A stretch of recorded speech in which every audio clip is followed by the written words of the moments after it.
If you have spent time dealing with a highly volatile person, you know the exhaustion of the cycle. One moment they are intensely charming, the next they are explosive, and soon after they are a helpless victim. These contrasting diagrams explain that experience. On the left is the experience of chaos, an inert web of unpredictable symptoms. On the right is the mechanical reality, a structured, dynamic orbital system. We are going to translate that clinical architecture into a 3-state boundary roadmap you can use to navigate daily interactions. Understanding the mechanics behind this cycle allows you to stop being a participant in the chaos and start acting as an observer capable of protecting your own peace. Step 1 is to stop trying to provide a formal diagnosis. Rather than labeling the specific flavor of the disorder, focus on tracking the behavioral state. This exploded diagram shows why. While surface-level traits like narcissistic, borderline, histrionic, or antisocial appear distinct, they all rest on a single, unified clinical base. This technical blueprint shows where your attention should be. These 3 concentric rings represent the fundamental operating states of the system: the overt, the collapse, and the covert reconstruction state. Identifying which of these 3 states is active is the prerequisite for setting a boundary. You have to know where they are in the cycle to know which defense to deploy. In this cycle graphic, the top blue section represents the overt state. This is the active, controlling phase of the cycle. You will see displays of false confidence and dominance.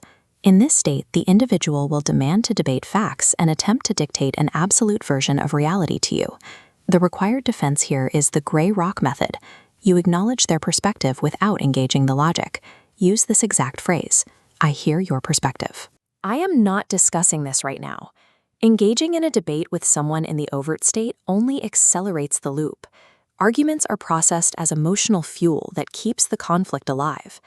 Removing your emotional reaction is the only way to halt the escalation. It protects you from being drawn into a cyclical, dead-end argument.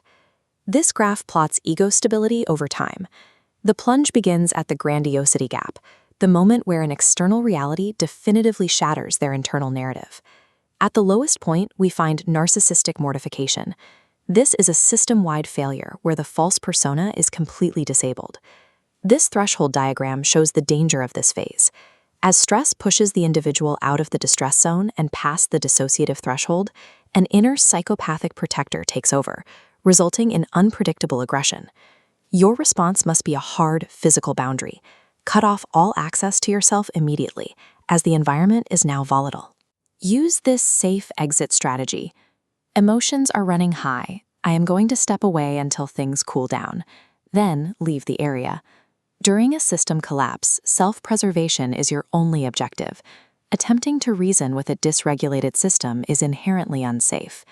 The yellow arrows at the bottom show the reboot sequence. After the collapse, the system enters the covert state to subtly rebuild the fractured ego. This brain diagram highlights the social adaptation of this phase: nagging aimlessness. They may appear as a helpless victim, showing extreme lethargy. However, internal mechanics reveal an expedient shifting of moral values and a tendency to alter past realities to generate guilt. This is a trap designed to manipulate your empathy. They are trying to force you into a caretaking or rescuer role. You must refuse to take responsibility for their emotional reconstruction.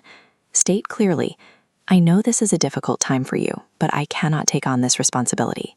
Blocking this manipulation prevents the system from using your empathy to restart the cycle.